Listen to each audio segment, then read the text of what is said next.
So hey guys, what's up? I'm on the part 2, basically, of my brakes, replacements of the brake overstock. Uh, these are the Callahan brakes. They're the exact same as the brake motive. Uh, Honestly, if you look at the power stops, they're the exact same as well.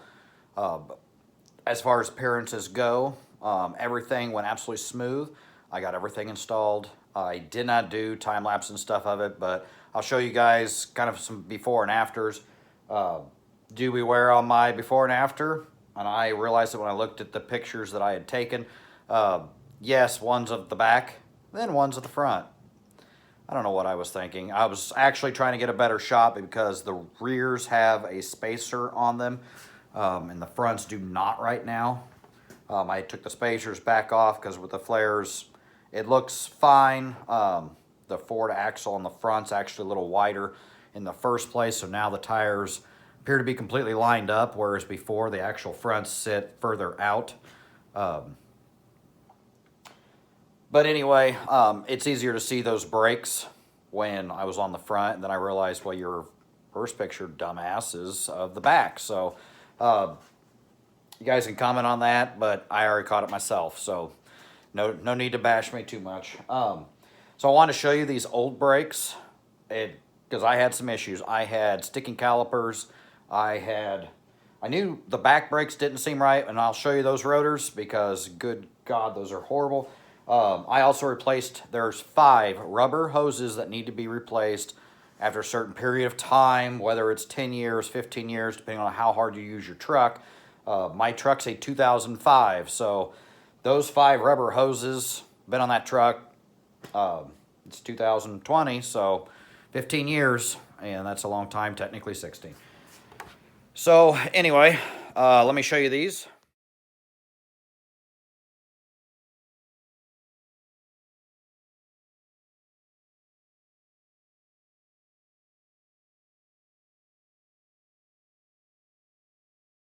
So here are my calipers.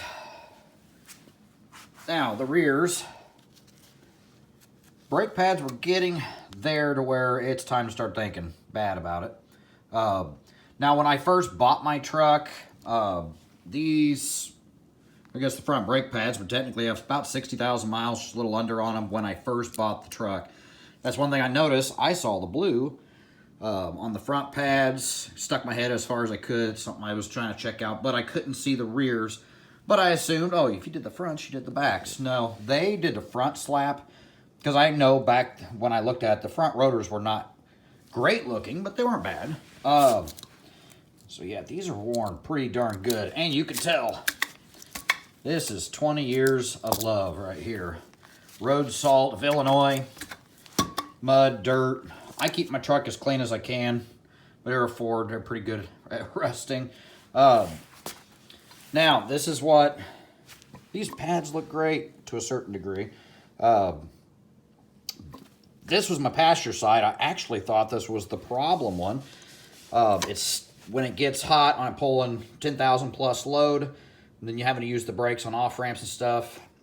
This one, because I was having to turn the wheel, I want to say it's to the left, I can't remember exactly. So it felt like it was pulling to the right after you'd let off the brake. It would pull the living hell out of you, and would do that until you pulled over and let everything cool off. Then I could take back off down the road. Amazing that sticker is still there after all these years.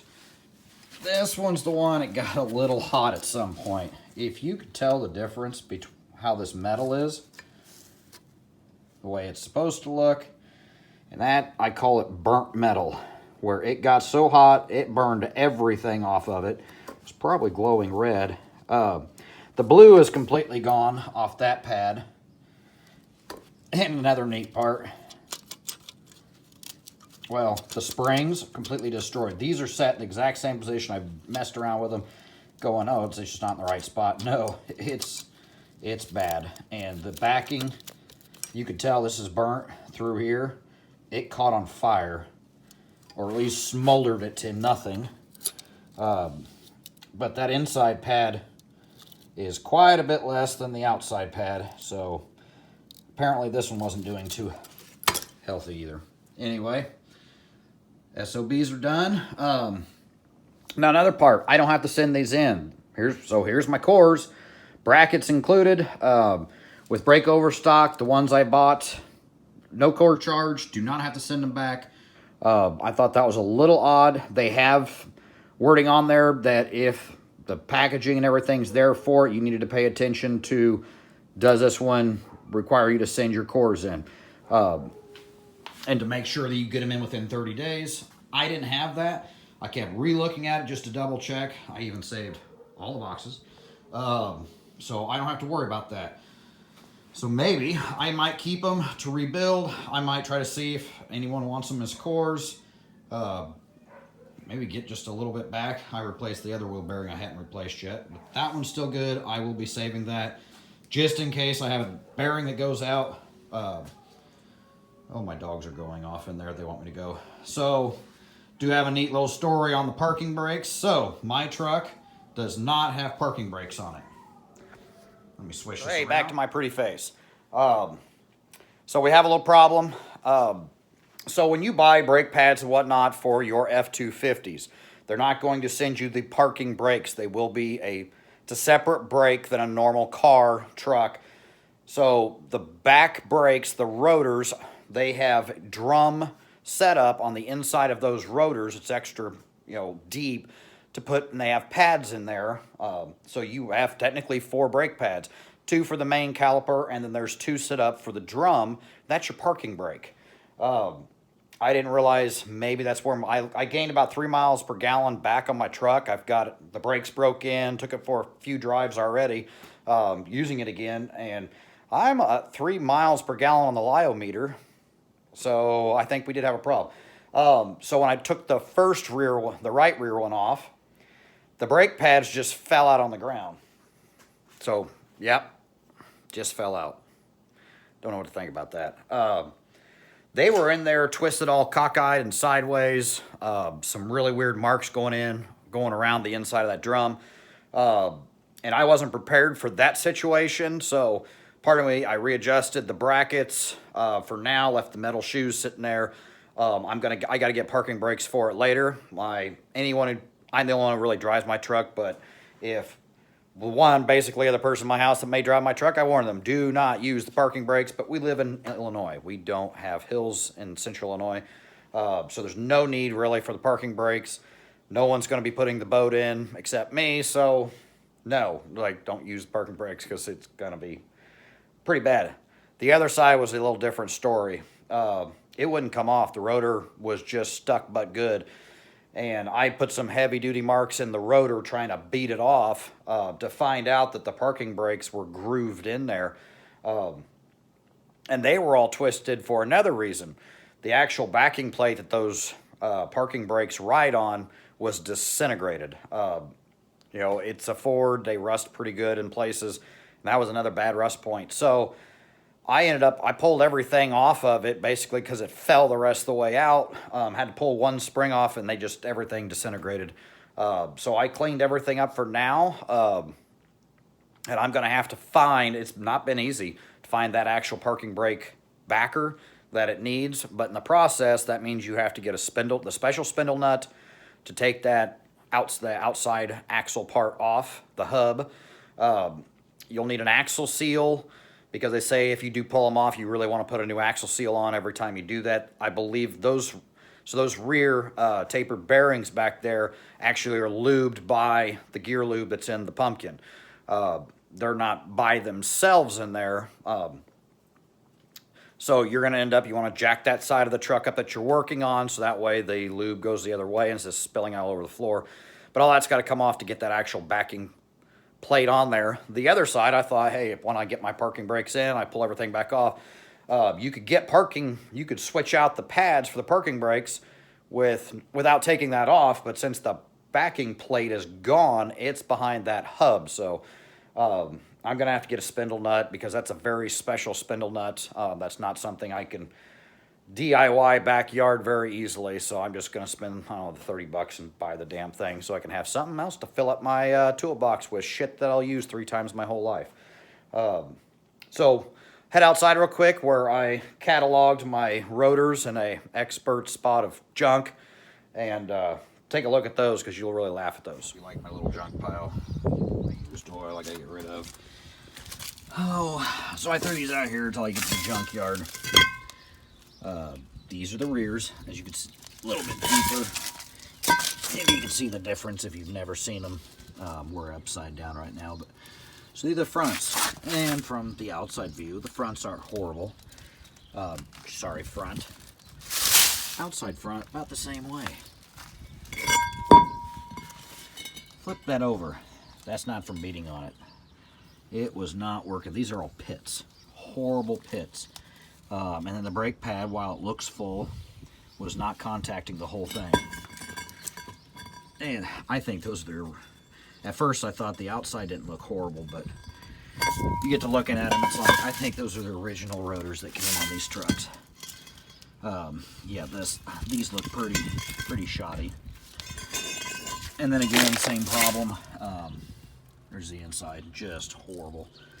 Hardly any pad contact. So, glad I got these replaced.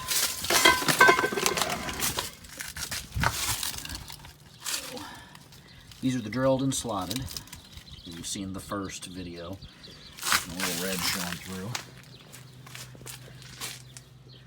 But I think they look pretty sharp, and they work as good as... Sorry, got cut off on there. So, those brakes, they work amazing. Now they're the same size. They're factory refurbished brakes. Drill and slaughter doesn't mean they work any better. It just means they're not going to get as hot. Usually, everything I could find on them, you're going to lower the working temps down about 200 degrees roughly. So probably going to help with protecting those wonderful plastic pistons. If you listen to my first video, I think I went into my little spiel on those. So they are a good idea. I drained all the brake fluid out since I was replacing those hoses.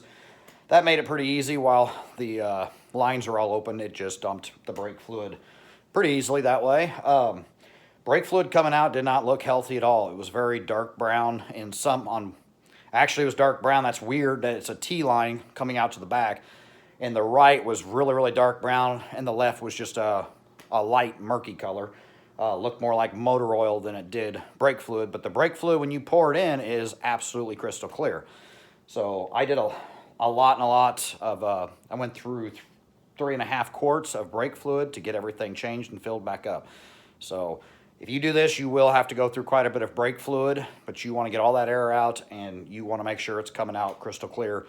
That brake fluid actually degrades down in a roughly 4-year span. It's done. You need to replace it. The reason why a lot of people are like, well, my vehicle has 100,000 miles on it, it's 10 years old, and brakes don't have these problems. They probably have the metal pistons, so the brake fluid's bad, but it just continues to work okay. With these plastic pistons and these F250s, you need to really change every 4 years, 3 years, change your brake fluid. It's actually not that hard to change. Someone's got to sit there and pump the brakes, and someone's got to sit there with a hose. I put a hose myself. I don't want the brake fluid everywhere. Put a hose on the bleeder, and do your job. Get it replaced. I think I'm going to try it. We're going to see how many miles I can get before I destroy another set of brake calipers or something. But problem is, I'll probably sell the truck before then. Another 30, 50,000 miles, I'll be ready for a different truck at some point. So. Anyway, hope you liked the video. Give me some comments on maybe what you guys have run into with these parking brakes. If people have seen these fall out. I watched quite a few videos and didn't see people having this problem. They were just having the caliper problems. So not sure why mine in particular were just destroyed. But I definitely had problems. 3 more miles to the gallon back. These were shot. So. Anyway, thanks for watching. Please like and subscribe if you want to, and we'll see you later.